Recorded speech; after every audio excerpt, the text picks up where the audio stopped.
What's up? This is Rain Manguera and this is the Poco M8 Pro 5G detalyadong review. Kung interesado kayo, let's start.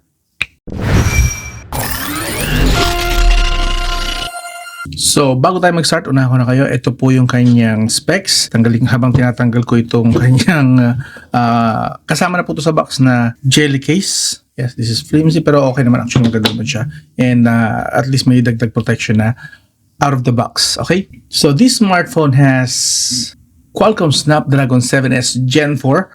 That's octa-core, 4nm, up to 2.7 GHz. Android 15 po yan, HyperOS 2.0 currently, and supposedly makakatanggap po ito ng Android 16 as soon as possible kasi may support po ito na 4 major updates and 6 years security patch. Okay? So, just so you know lang, makakatanggap po ito silang siguro ngayong January or baka February makatanggap ito ng Android 16. But, continue tayo. Sa kanyang GPU, Adreno 810 po ito. That's dual core up to 895 MHz na clock speed. This variant is 12GB, and LPDDR5 series na RAM and UFS 2.2 na storage. Okay. Now, pause nyo na lang yung video kung gusto nyo pang basahin itong specs niya. Ako yung magkukontinue na sa detalyadong review.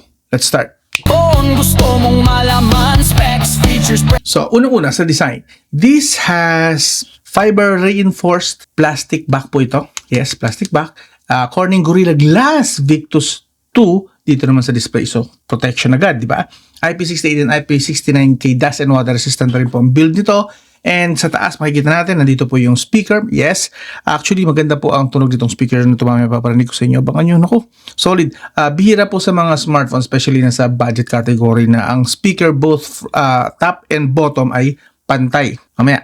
And then we have noise cancellation mic. Nandito naman sa likod, somewhere dito, ang kanyang infrared blaster. Yes, meron po itong pang-control pa rin ng remote control as usual. Sa kanan, nandito po ang volume rocker and power button. Sa kaliwa, wala po nakalagay. And yes, ang frame po nito is plastic din.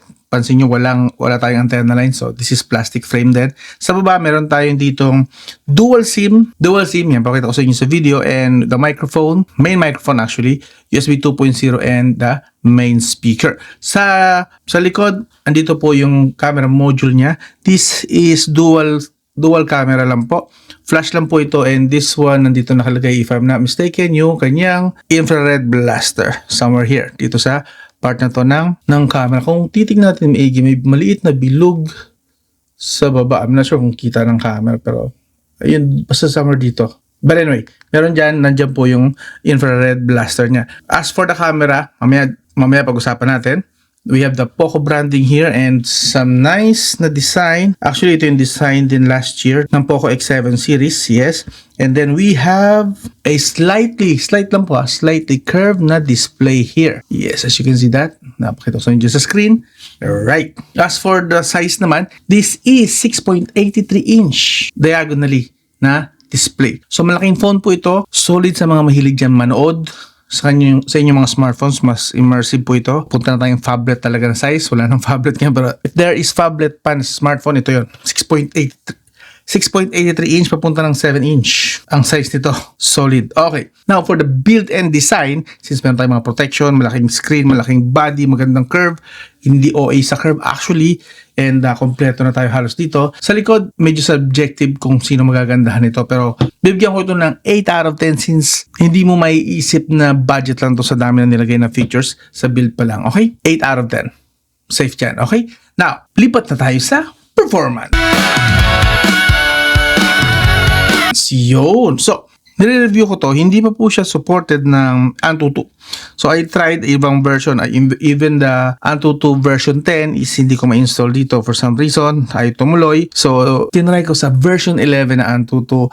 Ayaw pa pong connect sa server ni Antutu. So, yung may restriction kasi ang Antutu version 11 na kapag hindi nakaka-connect yung app, hindi nila ibibigay yung score. So, yan, nakikita nyo, hindi binigay sa atin ng score. So, if ever man, try ko na lang ilagay sa comment section, ipipin ko doon kung ano yung nakakuha ko once na gumagana ng maayos ang Antutu, or maybe gawan ko na lang ng shorts siguro para maipakita sa inyo, or try nyo na lang tingnan sa ibang mga channel if ever na gumana na sa kanila ang Antutu.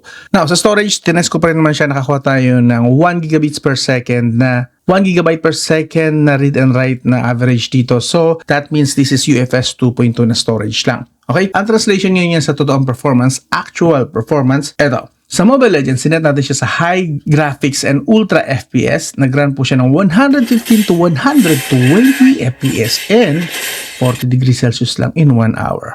That's Mobile Legends. Now, sa Honor of Kings, sinet natin siya sa ultra graphics and max FPS. Nag-run po siya ng 115 to 120 FPS din, pero mas mataas ng konti, 41 degrees Celsius in 1 hour. Take note lang, kaya siguro tumataas siya kasi tuloy-tuloy po ito na gaming maghapon. Okay? Now, Call of Duty Mobile, sinatata siya sa low graphics and ultra FPS. For some reason, kahit naka-ultra FPS, nakakuha lang tayo ng 60 FPS sa Battle Royale. Siguro dahil hindi pa ganun ka-compatible yung chipset nito. Pero, as you can see, since kaya naman sana ng ultra FPS sa settings at 60 FPS lang nakuha, nakakuha lang din tayo ng mas mababang temperature since hindi natin masagad yung totoong performance niya. 60 FPS lang eh. So, 37 degrees Celsius lang in 1 hour. Sa Genshin Impact, dito medyo nilaro ko yung settings. Una, highest ko muna, graphics at 60 FPS. Of course, para sagad na agad, malaman natin kung ano yung kanyang limit. Nakakuha lang tayo dito ng 25 to 30 FPS and 40 degrees Celsius. Okay, now, sabi ko, highest naman yun eh. Binaba ko ng konti, nilipat ko sa medium graphics and 60 FPS. Nakakuha tayo ng mas mataas na konti na FPS, 35 to 41 FPS with some frame drops around 25 FPS. So, hindi stable sa medium graphics and 60 FPS. So, binaba ko palalo sa lowest na. Lowest settings,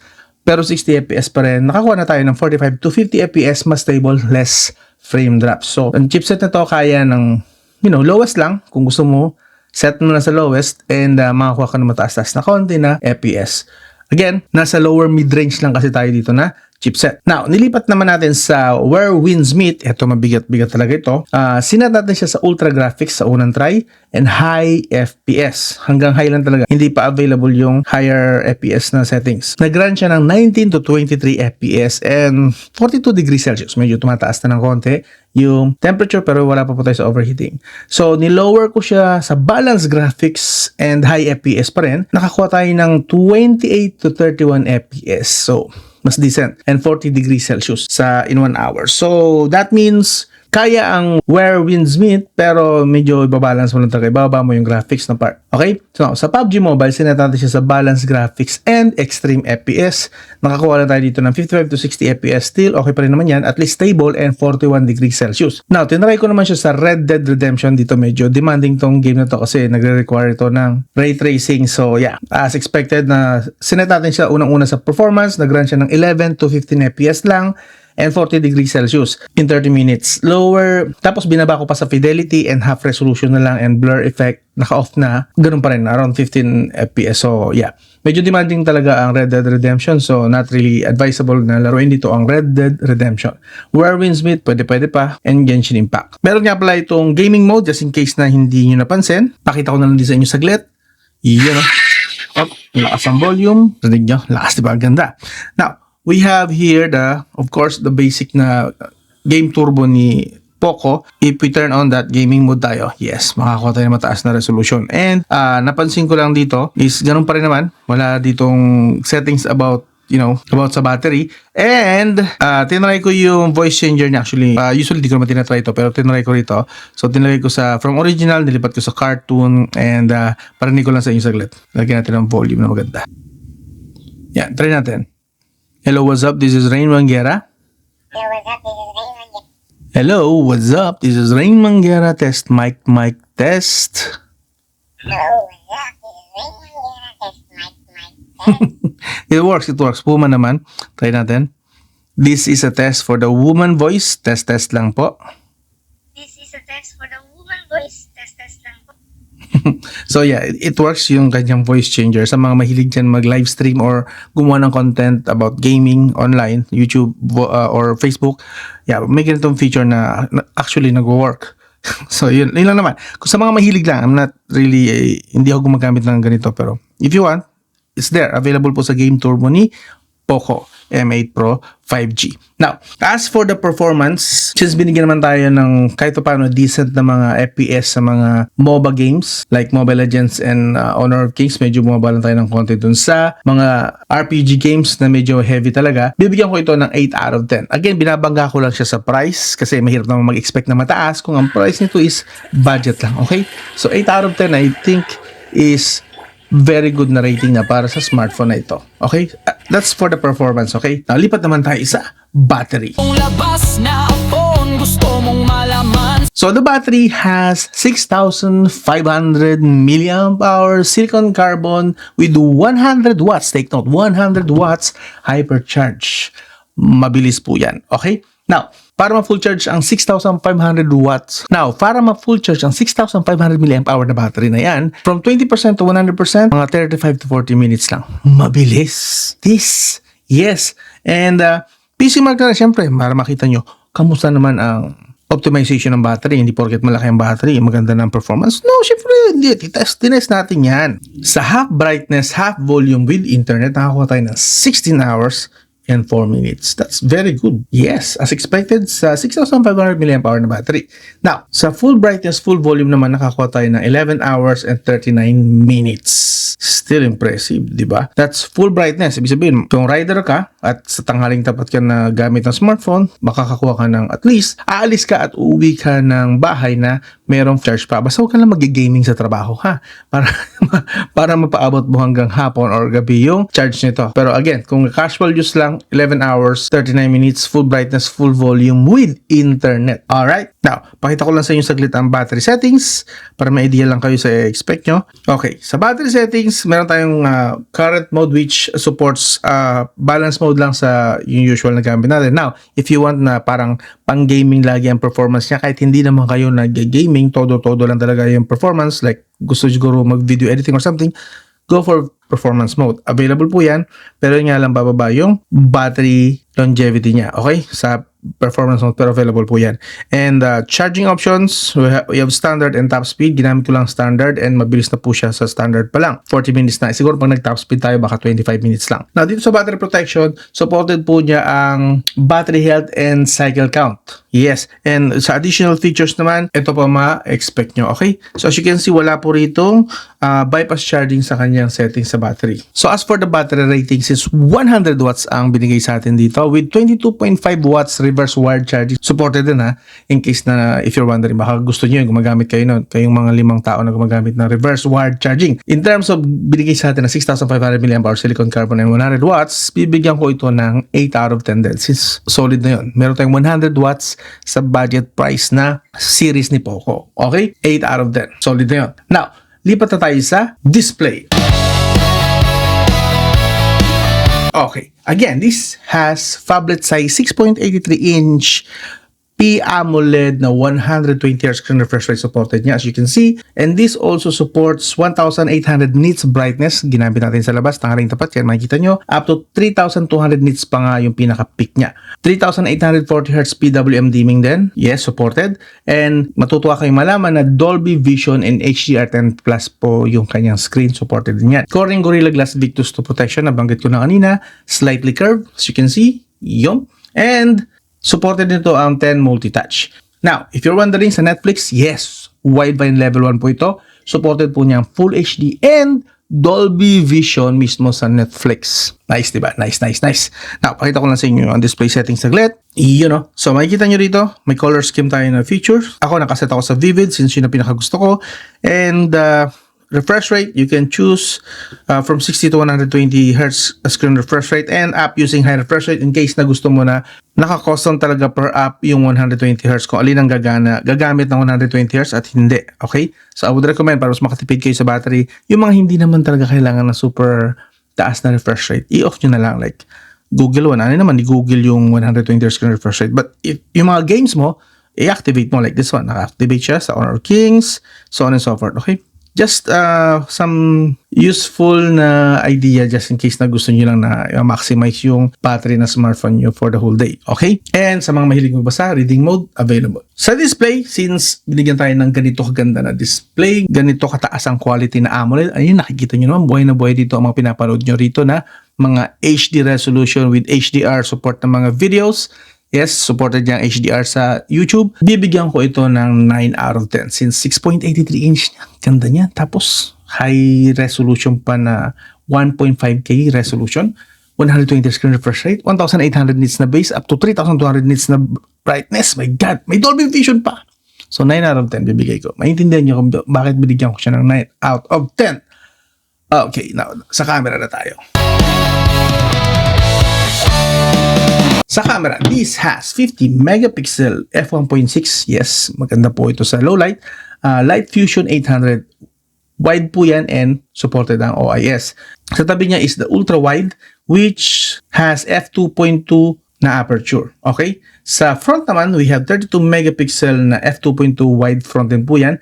And ito po ang mga kuha niya sa front camera. Kung mapapansin nyo, maganda ang dynamic range niya. Actually, buhay na buhay dito ang dynamic range, especially sa rear camera. Maganda po mga kuha, even with low lights, solid po. Basta medyo pili lang kayo talaga ng magandang scenes, solid. Again, even low light, maganda po ang mga kuha niya, don't get me wrong.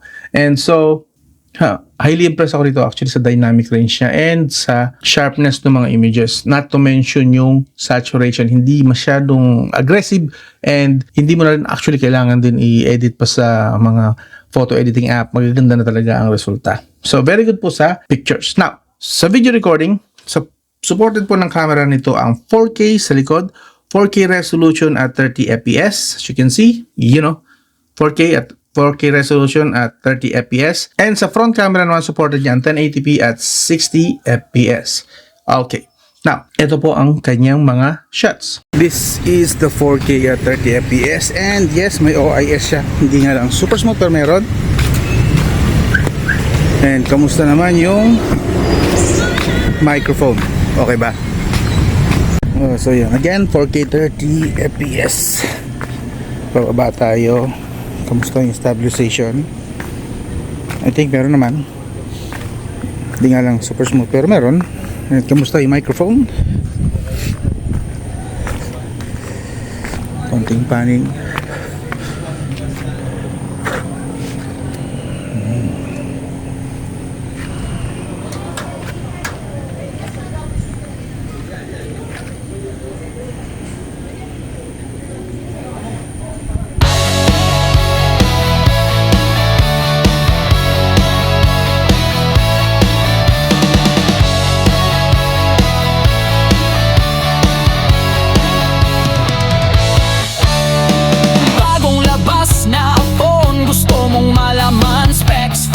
Presyo di ka malilito riyan. Sa bawat review, malinaw at totoo. Tech simplified, di ka na maguguluhan bro.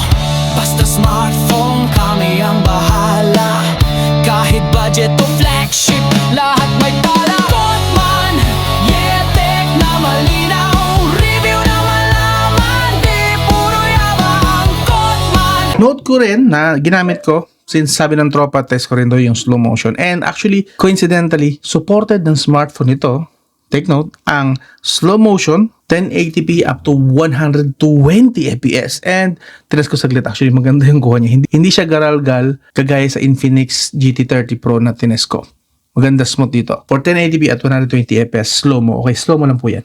So good job kay Poco for putting this na in case sa mga tropa natin na gusto ng slow-mo shots. Supported po niya ang 1080p at 120 fps. So overall, napaka-solid po ng camera nito despite na nasa budget category niya. Actually, very impressive. So bibigyan ko ito ng 9 out of 10. Binangga ko lang sa price niya, okay? Again, sa price niya kasi kung ganito makukuha natin na mga features ng camera, very good po. 9 out of 10 sa camera po ni Poco M8 Pro 5G. Okay. Now, lipat na tayo sa audio. Totoo, tech simplified, di ka na maguguluhan bro.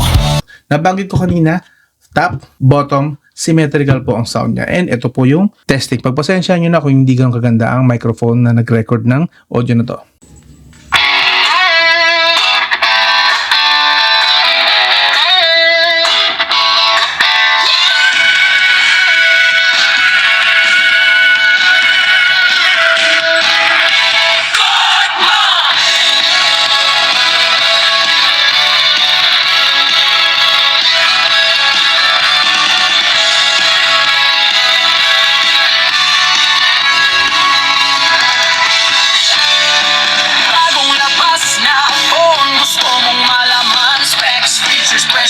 And actually, supported nito ang up to 400 times na volume boost. That means malakas. So kung maliit na room, so malakas po talaga ito. So actually, magagamit nyo pa rin ito kahit nasa labas kayo. May slight na konting ingay. Maririnig pa rin po siya kasi ganun po kalakas ang audio nito. And despite that, at least hindi basag yung tunog sa mga ginagamit ko ng mga music files. solid. And add ko lang na meron tong Dolby Atmos support. Okay? Pakita ko lang din siguro sa inyo sa settings. Under sound settings, pasok tayo sound effects, and we have here the Dolby Atmos. Yes! And graphic equalizer, just in case lang na mahilig kayo or meron kayo mga IEM, magagamit nyo rito since maganda po ang kanyang sound talaga rito. Okay? And since dahil nga sabi ko symmetrical yung kanyang sound, both top and bottom, best po gamitin ito sa paglalaro ng PUBG, Call of Duty Mobile, and any shooting games and RPG games actually, kasi rinig mo yung kaliwa at kanan real time kung nasaan galing yung sound at saka mga footsteps, mga paparating na kung saan ang mga kalaban, etc. etc. Solid gamitin po si Poco M8 Pro 5G para sa mga ganong scenarios at ganong games. And speaking of audio, meron po itong Bluetooth 5.4 and supported po niya ng SBC for gaming na audio, AAC for high definition na gaming audio pa rin, LDAC para sa mga mahilig sa music, LHDC version 1, version 2, version 3, version 4, and version 5. Supported nito at lahat po ng Qualcomm aptX, standard, adaptive, and TWS. Yes, Bluetooth 5.4. So, pagdating sa audio, bibigyan ko ito ng 8.5 out of 10 sa rating. Very good kay Poco M8 Pro 5G. Kung mapapansin nyo, ang gaganda ng features na binigay rito, no? Solid. This is the Poco M8 Pro 5G. Tandaan nyo yan in case na gusto nyo bumili ng smartphone at pasok sa budget nyo yung category na bibili nyo sa Poco M8 Pro 5G. Alright, now, last na to, sa connectivity. Malinaw at totoo, text simplified, di ka na Of course, this supports 4G, LTE, 5G, VoLTE, and VO Wi-Fi. 2.4 GHz and 5 GHz and supported din yung Wi-Fi 6 and Wi-Fi 6E. Wala po itong eSIM support. Malinaw po yan. And of course, speed test natin sa labas. Maganda po actually ang resulta na natin. Even sa mga medyo maihinang signal na lugar, nakakakuha tayo ng at least 30 to 50 Mbps. And sa malalakas naman na signal na lugar, nakikipagsabayan po ito sa mga flagship smartphone ko. Slightly mas mababa, pero slightly mas mababa sa flagship. More on, nasa high mid-range po ang sagap ng signal nito sa mobile data. Very good, very impressive. Abangan nyo yung test ko. Gumawa ko ng hiwalay na video na test. Kinumpara ko lahat ng mga smartphones na available dito ko alin na may pinakamalalakas na signal. And maganda po nakuha na signal ng Poco M8 Pro 5G. Very good po. So abangan nyo rin siguro dun sa ibang video na yon. Now, sa Wi-Fi, very good din. 600 to 800 Mbps ko na Wi-Fi rito. Nasasagap niya around 700 Mbps. Nasa gitna. So good job din kay Poco M8 Pro 5G. Hindi pipitsugin. Okay? Hindi porket budget smartphone siya. GPP na yung modem. Hindi. Malakas. Malakas sumagap ang kanyang signal. And of course, meron din itong NFC. IR Blaster. Yes, nagamit natin yung kanyang remote control. Nagamit ko ito sa TV. Actually, naka-register na ito sa TV ko. See that? So, yun. Kukontrol ko since na lately nasira ng mga huskies ko rito yung remote na ngat-ngat. So, very useful po ang ganitong feature kay Poco. Very good. Okay? So, another thing, pagdating naman sa GPS, supported nito ang around 3 to 5 meters accuracy. So, very good din sa mga tropa nating riders dyan. Good yung kanyang GPS accuracy. So, connectivity rating, bibigyan ko ito ng 8 out of 10. Okay? Wala lang eSIM kasi. Siguro may eSIM to, tataasan ko pa. Walang eSIM, so 8 out of 10. Very good pa rin naman yun as far as connectivity is concerned sa Poco M8 Pro 5G. ala, kahit budget o flagship. Now, verdict. Okay, ito na, verdict. Remind ko lang kayo na meron itong 4 years major updates and 6 years security patch. So, matagal-tagal bago nyo magamit ito. And dapat lang, kasi maganda rin naman yung chipset niya at kahit ito paano is pwede ito makatagal kahit ito paano. Not to mention na meron siyang makunat na battery.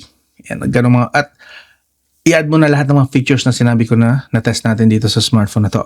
So, sa final verdict, bibigyan ko ito ng 8 out of 10 na score. Yes, very good. Sulit po ito sa kanyang price tag. Actually, the Poco M8 Pro 5G. Kung ako ang tatanungin, actually, napakaganda ng binibigay niya mga features. And those features are very reliable din. Kumpara sa mga similar nito na competitors sa segment na kinatatayuan ng Poco M8 Pro 5G like Samsung A36, A56, Honor 400 Lite. Talo nito actually. Very good po ito si Poco M8 Pro 5G. Kaya niyang tapatan yung mga yon. Sa specs pa lang on paper pa lang panalo na siya, and sa results na nakuha natin lalong panalo siya versus sa ibang mga brands na similar ng price tag ng smartphone na to or umiikot, not really exact pero yung umiikot like kahit yung mas mataas dito ng 5,000 na kalaban na brand, kaya pa rin talunin ng smartphone na to. Okay? So again, hindi po tayo nanghula ng mga results. Pinakita ko sa inyo yung mga actual results, actual test, ginamit talaga natin. So those are the real capability ng Poco M8 Pro 5G. Now, kayo ang tatanungin, sulit ba ang smartphone ito? Tingin nyo pasok ito sa radar nyo? Let me know sa comment section. Kung interesado po kayo dito, meron ditong floating tag ng Shopee and Lazada. Yes, dito. Try nyo checkin dyan kasi alam ko magkakaroon ito ng launch price, which is, alam nyo na, expect nyo na, pag launch price, mas mura.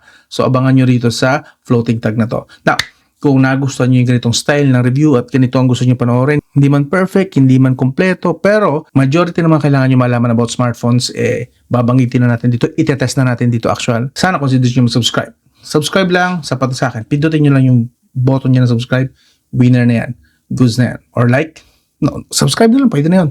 Highly appreciated na yung subscribe. So, again, this is the Poco M8 Pro 5G, and this is Rain Manguera. I'll talk to you again soon.